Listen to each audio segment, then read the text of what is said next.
आज इस वीडियो में हम Khan university examination board class 9th मई 2011 मैथ्स पेपर 1 सॉल्व करेंगे। तो let's come to our first question in this year. So here we have our first question. A set of integer is closed under addition, division, or multiplication.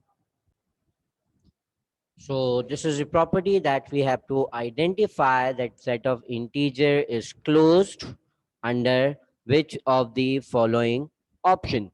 So let's say we have integers, let's say for example -3, -2, -1, 0, 1, 2, 3 and so on. सो इस property का मतलब ये है कि अगर हम किसी भी दो इंटीजर्स को ऐड करें तो क्या हमारा आंसर हमेशा सेट ऑफ इंटीजर में से ही आएगा। सो दिस मीन्स के set is closed under addition. इसी तरह से अगर हम किसी भी दो इंटीजर्स को मल्टीप्लाई करें आपस में तो हमारा जो रिजल्ट है वो हमेशा एक इंटीजर ही आएगा। जबकि अगर हम दो इंटीजर्स को डिवाइड करते हैं तो हमारा आंसर हमेशा सेट ऑफ इंटीजर में से नहीं आएगा। लाइक फॉर एग्जाम्पल अगर हम इस टू को इस टू से डिवाइड करते हैं -2 से तो हमारा जो रिजल्ट है वो आएगा -1। बट अगर हम -3 और -2 को डिवाइड करते हैं तो हमारा रिजल्ट सेट ऑफ इंटीजर में से नहीं आएगा। This means that set of integer is close under addition, under division, sorry, under multiplication but not under division. So 1 and 3 are the correct answer. So according to this, our option D would be the right answer. Then we have question number 2 जिसे हमें simplify करना है। एक radical expression है fifth root of x to the 5 and y to the power 5. So this can also be written as x to the power whole 5 and the radical of fifth root. और इसी चीज को हम इस तरह से represent करें 5 and whole power 1/5। So 5 and 5 would be cancel out तो हमारे पास जो रिजल्ट आएगा remaining that is XY। So सही आंसर हमारा ऑप्शन डी में मौजूद है। So D is the right answer. इसी तरह से क्वेश्चन नंबर 3 और 4 को देखते हैं। Square root of 4 to the power 0। So एक प्रॉपर्टी हमने पढ़ी थी, any base with power 0 or exponent 0, it is always equal to 1। किसी भी बेस पे अगर पावर 0 हो तो वो 1 के बराबर होता है। तो स्क्वायर रूट 4 के ऊपर पावर 0 है, ये भी 1 के बराबर होगा। Option B is the right answer. Then we have question number 4, the real part of the complex number 5i। तो किसी भी कॉम्प्लेक्स नंबर को हम इस तरह से रिप्रेजेंट कर सकते हैं a plus iota b, where a is the real part while b is the complex part, imaginary part। तो यहाँ हमारे पास जो नंबर गिवन है z is equals to 5 iota, इसके अंदर कोई रियल पार्ट नहीं है, that mean real part is 0। So the correct answer is option B. Let's see question number 5। इसमें हमारे पास दो सेट मौजूद हैं, सेट ए 0, -1 एंड -2। दूसरा सेट मौजूद है हमारे पास सेट बी 0, 1 एंड 2। हमें इन दोनों सेट्स का इंटरसेक्शन करना है। इट्स मीन हमें इन दोनों एलिमेंट सेट्स में से कॉमन एलिमेंट्स को आइडेंटिफाई करना है। So as we can see the common element between them is only 0। So correct answer would be option C. Then we have question number 6 जिसमें हमारे पास एक प्रॉपर्टी मौजूद है, the distributive property of intersection over union. So A intersection B union C is equals to A intersection B, A intersection C and union of these two brackets. So the correct answer we have is in option D. So option D is our right answer. Let's see question number 7, in which we have a shaded Venn diagram and we have to identify the operation on it. तो जैसे कि इस diagram में हमें दिख रहा है कि B सबसेट है A का और B में शेड नहीं है। इसका मतलब है कि इस पूरे सेट में से हमने B को माइनस कर दिया है और शेडेड रीजन A में मौजूद है। इसका मतलब है कि जो ऑपरेशन है it is A minus B. So option D is the right answer.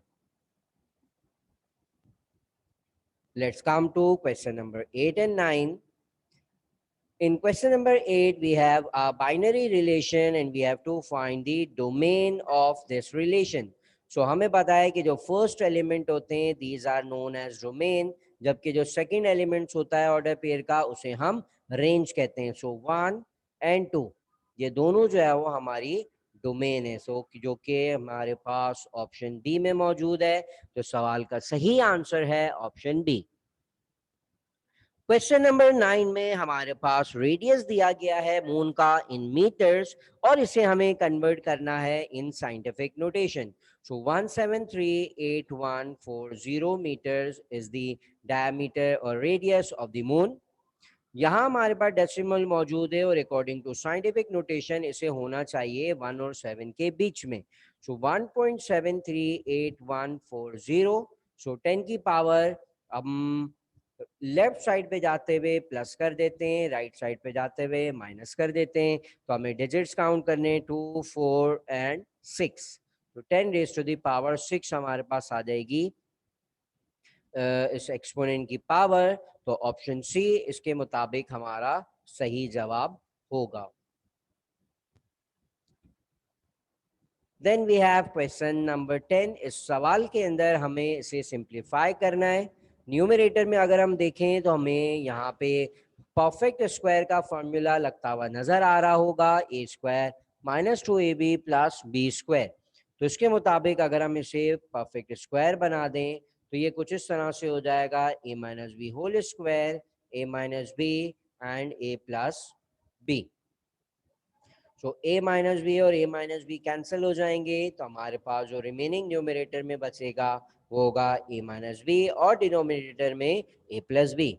सो इसके अकॉर्डिंग ऑप्शन सी हमारा सही जवाब है. क्वेश्चन नंबर 11 को देखते हैं. We have to find the value of this algebraic expression at a is equal to -1. तो a की जगह -1 पुट कर देते हैं. सो -1 का स्क्वायर प्लस 1. सो -1 अपॉन -1 का स्क्वायर +1 होता है और +1 एज इट इज कर देंगे तो हमारे पास आ जाएगा -1/2. तो -1/2 ऑप्शन ए में मौजूद है. तो ए हमारा सही जवाब है. इसी तरह से क्वेश्चन नंबर 12 को देखते हैं जिसमें ए प्लस बी की वैल्यू गिवन है, ए माइनस बी की वैल्यू गिवन है और हमें ए बी फाइंड आउट करना है. सो फॉर्मूला अप्लाई करते हैं. A plus B whole square plus minus A minus B whole square is equals to 4ab. So A plus B की value 1 है तो हम यहाँ 1 पुट कर देते हैं. ए माइनस बी की वैल्यू 1 है तो यहाँ पर भी हम 1 पुट कर देते हैं equals to 4ab. 1 minus 1 is 0. So A B की वैल्यू हमारे पास आ जाएगी 0. So the correct answer is option A. इसी तरह से क्वेश्चन नंबर 13 और 14 को देखते हैं जिसमें हमें फैक्टराइज करना है इस एक्सप्रेशन को. 6x² minus 10x. तो यहाँ से अगर हम -3 कॉमन ले लें, -2 कॉमन ले लें तो हमारे पास ब्रैकेट आ जाएगा 3x. x भी कॉमन ले लेते हैं -5. So 3x minus 5 into -2x is the right answer, that is in our option B. X plus 1 is divided by x minus 1. x plus 1 को हमने x minus 1 से डिवाइड किया तो हमें रिमाइंडर मालूम करना है. So let's say the polynomial is x plus 1 और इससे हम डिवाइड कर रहे हैं x minus one equals to zero, so from there x will be equals to one. So p of 1 will be equals to 1 plus 1. So p of 1 will be equals to 2. So the correct answer is option D. Let's come to question number 15. The fourth proportion of this numbers, let's say it is x. तो हम इसे proportion बना के लिख देते हैं 1/2 ratio 3/2 proportion to 2/3 ratio x. So product of extreme and product of mean 1/2 multiplied by x and 3/2 multiplied by 2/3. इसको cancel out करते हैं और सिंप्लीफाई करते हैं.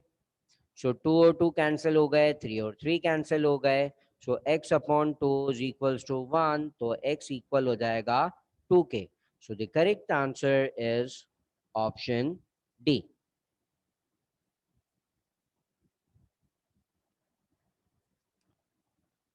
Then we have question number 16. 12 workers were hired to bind 1,000 books in 4 days. So we have number of workers. We have to bind 1,000 books and we have number of days that are 4. Before starting the work, 4 more workers were hired and to help to complete the task. Estimate the time for the completion for the task. तो हमारे पास जो time था यहाँ पर 4 days था, जो कि 12 वर्कर्स वर्क परफॉर्म कर रहे थे. और अगर 4 वर्कर्स और ऐड हो जाते हैं तो हमारे पास टोटल वर्कर अब 16 हो गए. तो हमें अब टाइम कैलकुलेट करना है कि कितने दिन में वो 1000 बुक्स को बाइंड कर लेंगे. So we know that workers and times are inversely proportional. Greater number of workers less time will be required. तो हमने यहाँ प्रोपोर्शन बनाया and our answer comes out to be 3 days. So correct answer we have is option B. Now let's see question number 17. The equal radii, the ratio of the volume of the cone in the cylinder is 1:3. Volume of the cone और cylinder के दरमियान ratio है 1:3 का.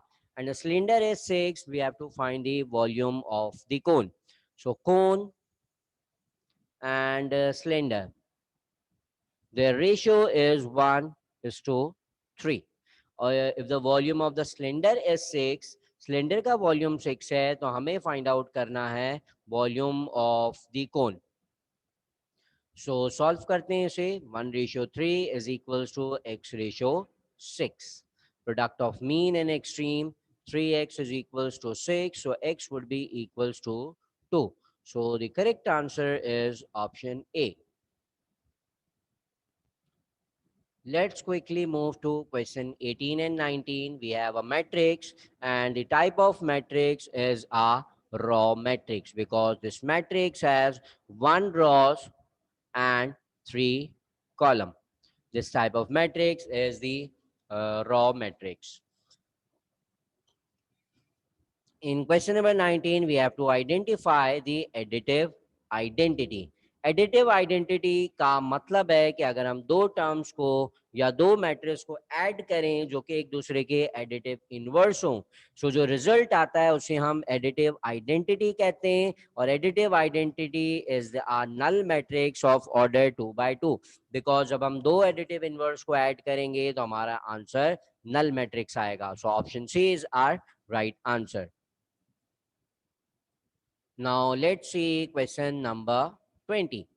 Which of the following is a skew symmetric matrix? So skew symmetric matrix किसे कहते हैं? अगर किसी मैट्रिक्स का हम ट्रांसपोज लें, सो ट्रांसपोज लेने के बाद वो बराबर हो नेगेटिव ऑफ ए के, so this type of matrix is a skew symmetric matrix. So इस मैट्रिक्स का अगर हम ट्रांसपोज लेते हैं तो हमारे पास आंसर आ जाएगा 0 2 एंड 2 0. तो हमारे पास सेम आ रहा है. This is symmetric matrix. Option गलत है. इस मैट्रिक्स का अगर हम ट्रांसपोज लें, सो 0 2 जो रॉ है उसे हमने कॉलम बना दिया और ये जो सेकंड रॉ है -2 0 उसे हमने कॉलम बना दिया. तो अब ये हमारे पास नेगेटिव मैट्रिक्स फॉर्म हो रहा है बिकॉज साइन रिवर्स हो गई हैं तमाम एलिमेंट्स की. So this matrix is our skew symmetric matrix. Question number 21 की तरफ मूव करते हैं. The ages of 9 children in group are these. We have to find the model age. So model age का मतलब क्या होता है? वो एज जो कि मोस्ट रिपीटेड वैल्यू है, जो सबसे ज्यादा रिपीट हो रही है उसे हम मोड कहते हैं. 7 दो बार आ रहा है यहाँ पर, 8 जो है वो 3 बार आ रहा है. So it's mean the model age is 8. So option C is the right answer. Then we have question number 22 जिसमें हमारे पास 8 स्टूडेंट्स के मार्क्स गिवन है और we have to find the range. So range का मतलब क्या होता है? रेंज का मतलब है maximum value minus minimum value. So इन तमाम वैल्यूज के अंदर जो मैक्सिमम वैल्यू है इट इज 73, सॉरी 73 से भी लार्जर हमारे पास 85 मौजूद है, और सबसे स्मॉलेस्ट इस डेटा के अंदर 40. सो 40 में से 85 को अगर हम माइनस कर देंगे सो हमारे पास आ जाएगा 45. So correct answer is option D, 85 minus 40. Let's come to question number 23 and 4. Ahmad arranged the books owned by a friend in ascending order as this. तो ये हमारे पास एक ऑर्डर अरेंज्ड है. Median of the data is 16. हमें x की value को find out करना है.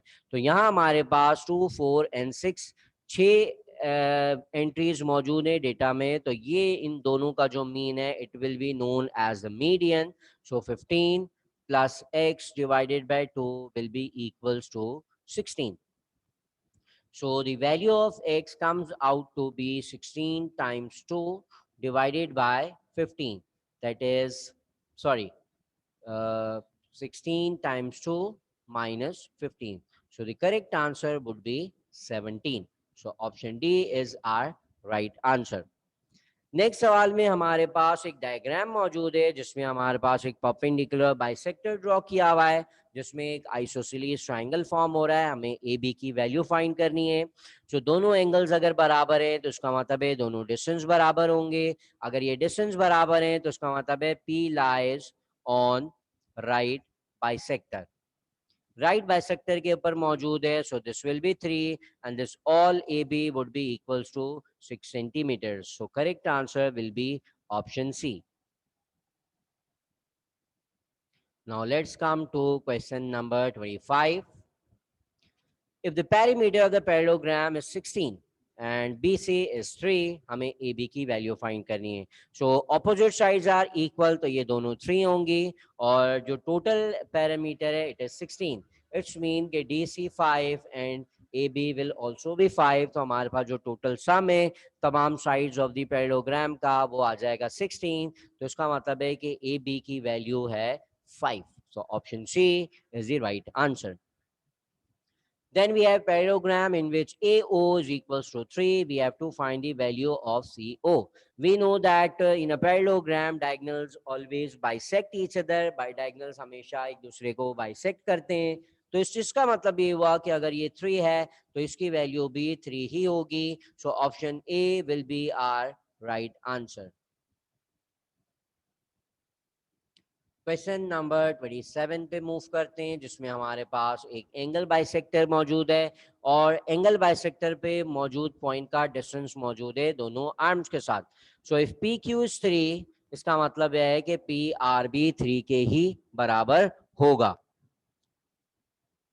सो पी क्यू 3 है तो ये भी 3 के बराबर होगा अकॉर्डिंग टू थ्योरम. तो ऑप्शन बी हमारा सही जवाब है.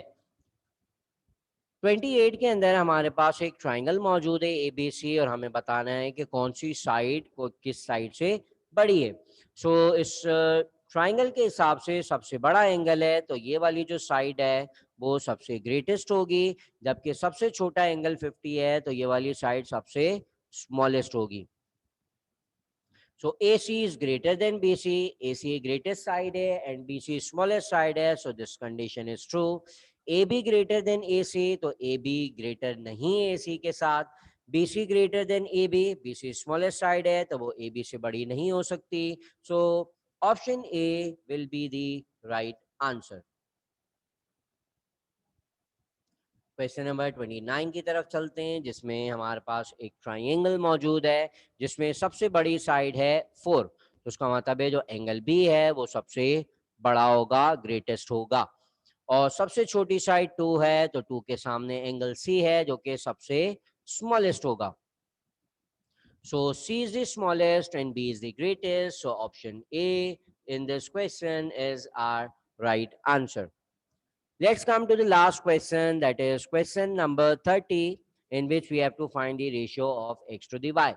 So according to theorem, the side AD ratio CD is equal to side arm AB divided by arm BC. AD over DC is equals to x over y is equals to 3 over 2.